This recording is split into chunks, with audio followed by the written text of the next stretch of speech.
Bienvenidos a esta nueva exploración. Hoy vamos a darle vueltas a una pregunta que yo creo nos hacemos todos. Sí, con todo el acceso a la información del mundo en el bolsillo, ¿por qué seguimos tomando tan malas decisiones? Es la gran paradoja de nuestro tiempo. Totalmente. Parece que tenemos un tutorial para todo, un consejo para cada dilema, y aún así tropezamos constantemente. Es que más información no ha traído automáticamente más claridad. A veces, bueno, todo lo contrario. Exacto. Y por eso hoy vamos a buscar respuestas en un lugar un poco inesperado. Un poco, sí. Tenemos sobre la mesa un análisis de los primeros capítulos de un texto milenario, el libro de los Proverbios. Y seamos sinceros, para mucha gente la palabra proverbio suena a consejo de abuela. Justo. A algo un poco anticuado, moralista. Totalmente. Suena a algo que te dirían para que te comas las verduras. Precisamente. Pero nuestra misión hoy es ver si, rascando un poco la superficie, encontramos algo que siga siendo relevante. Claro. La idea central de este texto es que la solución no es más información, sino algo que llama sabiduría. Y vamos a intentar averiguar qué es exactamente eso. Y si su diagnóstico de por qué nos equivocamos sigue siendo válido. Y lo fascinante, para empezar, es dónde sitúa esa sabiduría. A ver. Uno esperaría que estuviera, no sé, encerrada en un lugar sagrado, accesible solo para iniciados. Sí. Pero la imagen que nos da es la contraria. Dice que la sabiduría clama en las calles, en las plazas, en medio del jaleo diario. Vale. Detengámonos ahí. ¿Qué significa eso en la práctica? ¿Es una especie de conciencia, una voz interior o...? Yo diría que es más que eso. La idea es que la sabiduría no es un secreto. Está, por así decirlo, tejida en la propia realidad. En la realidad. Sí, en las leyes de causa y efecto que todos podemos observar. Está en las consecuencias de nuestras acciones, en los patrones de comportamiento que vemos en los demás y en nosotros mismos. No es algo que haya que descubrir en un laboratorio. O sea, que está a la vista de todos. Justo, en el día a día. Entonces, si está tan a la vista, ¿por qué no le hacemos caso? Si la solución está, como dices, gritando en la calle, ¿por qué tenemos los auriculares puestos con el volumen a tope? Esa es la clave de todo, yo creo. El texto no dice que el problema sea la ausencia de sabiduría, ¿No? sino nuestra resistencia a ella. Competir por nuestra atención hoy en día es muy difícil, ¿sabes? Claro. La sabiduría no se presenta con luces de neón ni con un titular llamativo, no paga por publicidad. No. Simplemente está ahí, esperando a que la valoremos. Y en un mundo que premia lo inmediato, lo ruidoso y lo fácil, pues una voz que pide pausa y reflexión lo tiene muy, muy difícil. Claro, es que ignorarla parece que no tiene un coste inmediato. Es como, no sé, saltarse el calentamiento antes de hacer deporte. En ese momento no pasa nada. El problema viene después. Exactamente. Y el texto es muy claro en este punto. Ignorar esa voz no es un acto neutral. Ah, no. No. No es un castigo que te cae del cielo. Es algo mucho más orgánico, casi como una ley de la física. Describes una vida que, sencillamente, cosecha los frutos de lo que ha sembrado. Eso me hace pensar. ¿Significa entonces que muchos de los grandes fracasos que vemos, ya sea en una empresa, en una relación, en la vida de alguien, no son explosiones repentinas? No. Sino la última ficha de un dominó que empezó a caer hace años con una decisión minúscula. Esa es la idea, sí. Se describe a la sabiduría llamando, advirtiendo con paciencia. Pero el rechazo constante va endureciendo el corazón. Poco a poco. Sí, y no como un acto de rebeldía consciente, sino como quien se acostumbra a un ruido de fondo y simplemente deja de oírlo. Ya. Llega un punto en que la persona ya no es que no quiera escuchar, es que ha perdido la capacidad de hacerlo. Y claro, entonces llega la crisis. Y entonces, cuando llega la crisis, busca una solución rápida, pero ya es tarde. La crisis es el resultado de un rumbo que se fijó mucho, mucho tiempo atrás. Pero esto plantea una cuestión complicada. A veces las cosas simplemente salen mal, ¿no? Claro. No todo desastre es consecuencia directa de una mala decisión personal. Hay factores externos, mala suerte, injusticias. El texto contempla eso. Es una pregunta muy importante. Y no presenta una fórmula mágica donde si eres sabio todo te irá bien. Vale. Reconoce la complejidad de la vida, pero sí se enfoca en nuestro ámbito de control. Entiendo. Dice que dentro del caos y la incertidumbre del mundo Hay un camino que tiende a preservar la vida y otro que tiende a destruirla. Y nuestra principal tarea es aprender a discernir ese camino. O sea que no nos hace inmunes al dolor, No, pero nos evita el dolor autoinfligido. que a menudo es el más amargo. Sí, vale, entiendo. Se centra en la parte que sí depende de nosotros. Ahora, es interesante porque hasta ahora el mensaje parece ser escucha, porque la sabiduría ya está hablando. Sí, Pero luego el análisis da un giro y dice que no basta con escuchar, que hay que salir a buscarla activamente, como si fuera plata o un tesoro escondido. ¿Cómo encajan esas dos ideas? ¿Está disponible o hay que desenterrarla? parece una contradicción, ¿verdad? Un poco sí. Pero en realidad son dos caras de la misma moneda.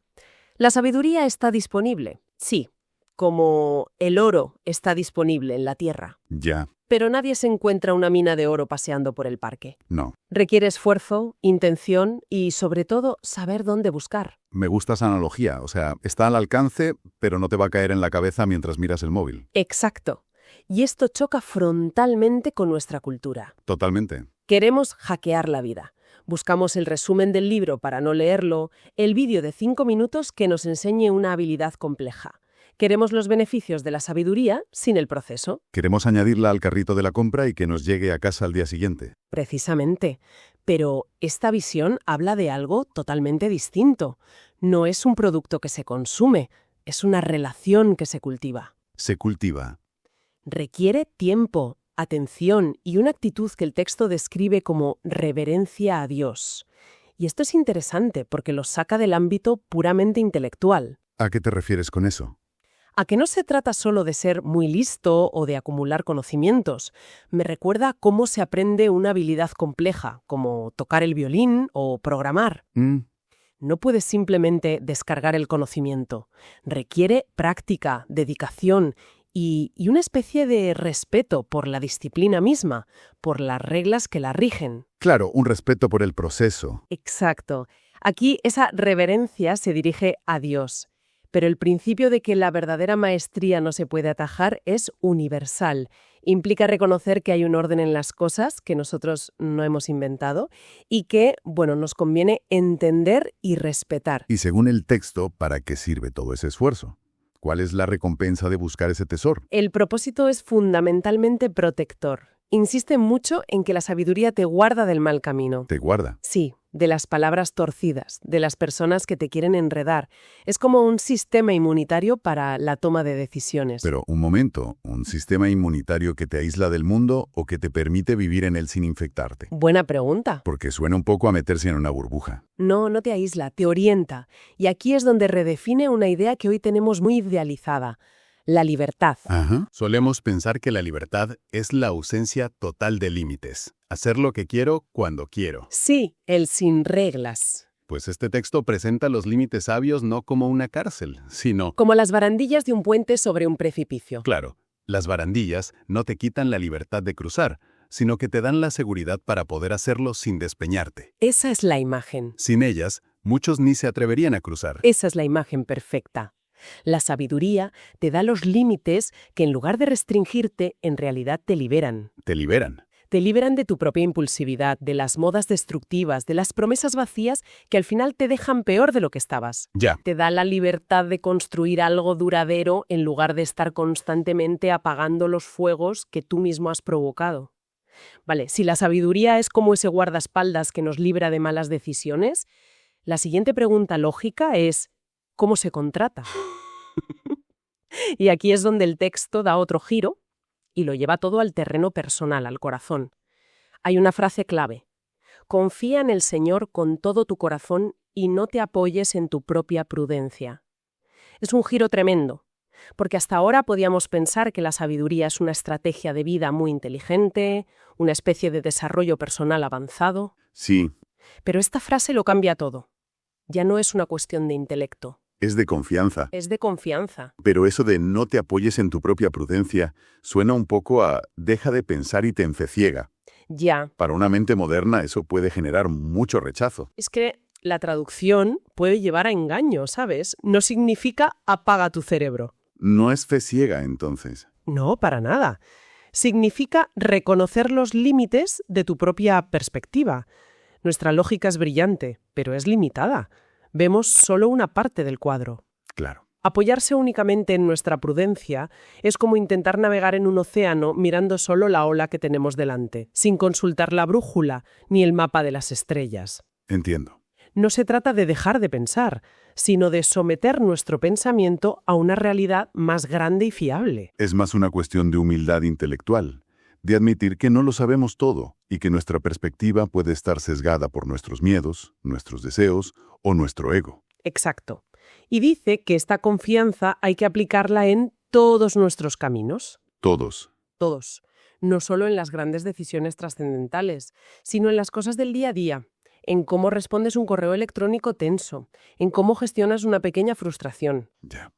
en esa conversación incómoda que tienes que tener. La sabiduría no es para los domingos, es para el lunes por la mañana. Y dentro de esta vida de confianza, el texto introduce otro elemento que hoy nos resulta especialmente incómodo, la disciplina. Sí. Habla de que Dios corrige a los que ama. Esto choca con la idea tan extendida de un amor que solo afirma y nunca confronta. Es dinamita para una cultura que huye de la incomodidad a toda costa. Totalmente. El mensaje es que el amor verdadero no es solo un abrazo cálido, también es la mano firme que te aparta del peligro. Es el entrenador que te exige en el entrenamiento. Claro. No porque te odie, sino porque cree en tu potencial y quiere que ganes la carrera. Sí, y en ese momento, durante el entrenamiento, no sientes el amor, sientes el esfuerzo y el dolor. Claro. Y el texto sugiere que parte de la sabiduría consiste en confiar en que ese esfuerzo, esa corrección que duele en el momento, tiene un propósito formativo. Un propósito. No busca humillarnos, sino enderezar lo que se ha torcido en nosotros. Es una expresión de amor que busca nuestro mayor bien a largo plazo, aunque a corto plazo sea desagradable. Todo esto nos lleva a la idea central del capítulo 4, que el análisis destaca como una de las más urgentes. Se presenta la sabiduría como una herencia. Sí, algo que se pasa de padres a hijos, y culmina con una instrucción muy famosa. Sobre toda cosa guardada, guarda tu corazón, porque de él mana la vida. Es una frase que hemos oído 1000 veces, pero que a menudo interpretamos de forma muy superficial. En un sentido romántico. Sí, como protege tus sentimientos para que no te rompan el corazón. Sí, pero el concepto de corazón aquí es mucho más profundo. No es solo el lugar de las emociones. Ah, ¿no? Es la sala de control, el centro de mando de toda tu persona. Es donde se originan tus pensamientos, tus ambiciones, tus valores y, en última instancia, tus decisiones. El núcleo de tu ser. Eso es. Entonces, la idea revolucionaria aquí no es tanto proteger tus emociones, sino auditar tus influencias, ¿no? Totalmente. O sea, que guardar el corazón sería el equivalente milenario a, no sé, a hacer una desintoxicación digital y de relaciones. ¿Va por ahí? Es una traducción perfecta al siglo XXI. No se trata de construir muros para que nada te afecte, sino de ser el portero selectivo de tu propia mente. El portero. Sí. ¿Qué ideas dejas entrar? ¿Qué conversaciones alimentan tu forma de ver el mundo? ¿Qué contenido consumes pasivamente? Porque todo eso no es inocuo. Todo eso está sembrando algo en esa sala de control. Y lo que siembras ahí dentro es lo que tarde o temprano va a dirigir tus pasos, a veces sin que ni siquiera te des cuenta. Justo. La sabiduría, por tanto, empieza mucho antes de la acción. Empieza en la gestión de ese mundo interior. Justo. Y el capítulo termina con una imagen visual que lo resume todo de forma magistral. 2 caminos. ¿Vale? Al final, toda la complejidad de la vida se reduce a una elección de dirección. Un camino recto, iluminado, y se describe como la luz del amanecer que va creciendo hasta que el día es perfecto. Es un camino de claridad creciente. ¿Y el otro? El otro es oscuro, y lo interesante es lo que dice de la gente que va por él. ¿Qué dice? Tropiezan y no saben en qué. No dice que sean malvados, dice que están desorientados. Tropiezan con las consecuencias de sus propias elecciones, pero no entienden de dónde viene el problema. ¿Le echan la culpa a la mala suerte, a los demás? Al sistema, pero no ven la conexión con el camino que han elegido. Es una imagen potente. Pero la vida a veces no se siente tan clara, ¿verdad? A menudo se siente como caminar por un sendero con niebla. Totalmente. Y no creo que el texto sugiera que el camino sabio sea fácil o esté siempre despejado. No. Lo que sugiere es que la sabiduría es como una brújula en medio de esa niebla. No elimina la niebla, pero te da una dirección fiable en la que confiar. Ya. Aunque no veas el final del camino, sigue caminando en esta dirección, porque esta es la que lleva a la vida. El análisis conecta esto con otras partes de la Biblia para mostrar que no es una idea aislada. Sí, Se menciona que el apóstol Santiago describe la sabiduría de lo alto como pura, pacífica, amable. en contraste con una terrenal, que es envidiosa y egoísta. Y luego el apóstol Pablo llega a decir que Cristo mismo es la sabiduría de Dios. ¿Qué implicaciones tiene eso? Pues eleva el concepto a otro nivel. Ya no estamos hablando solo de un conjunto de consejos prácticos para vivir mejor. No. Si la sabiduría se encarna en una persona, significa que el objetivo final no es dominar una técnica, sino parecerse a alguien. Claro. Vivir sabiamente es vivir de una forma que refleje el carácter de Dios. La sabiduría se vuelve radicalmente relacional. Entonces, resumiendo, si tuviéramos que aplicar estas ideas milenarias a nuestro día a día, ¿por dónde empezaríamos? Pues primero, implicaría elegir conscientemente cuándo escuchar en un mundo que nos empuja a reaccionar sin parar. Buscar silencio. Sí, buscar espacios de silencio para poder oír esa voz. Segundo, implicaría ser mucho más intencionales con nuestro mundo interior. Ser esos porteros de nuestro corazón. Seleccionar qué dejamos entrar. Exacto. Y tercero, supongo, atreverse a confiar en esa brújula que no siempre coincide con nuestra lógica o con lo que hace todo el mundo. Justo en una época donde la autosuficiencia es la virtud suprema, esto propone un camino de confianza. Sí. Al final, la idea con la que empezamos sigue totalmente vigente. Esa voz de la sabiduría sigue clamando en nuestras calles. Quizá hoy no lo hace en la plaza del mercado, sino en la decisión que tomas sobre cómo usar tu tiempo, en la ética de tu trabajo, en cómo tratas a tu familia cuando estás cansado. En lo pequeño, sí. En el contenido con el que decides alimentar tu mente. Esa voz nunca ha dejado de hablar. La pregunta que ha atravesado los siglos sigue siendo la misma. ¿Estamos dispuestos a bajar el volumen del ruido para escucharla? Y con esto queda una última reflexión en el aire. A ver. Si la sabiduría no es tanto un conocimiento que se acumula, sino una dirección que se elige. Un camino. Exacto, un camino. La pregunta es, ¿hacia dónde están apuntando de verdad las pequeñas decisiones que tomamos cada día? Muchísimas gracias por acompañarnos hoy. Nos vemos en el próximo episodio. Gracias, hasta pronto.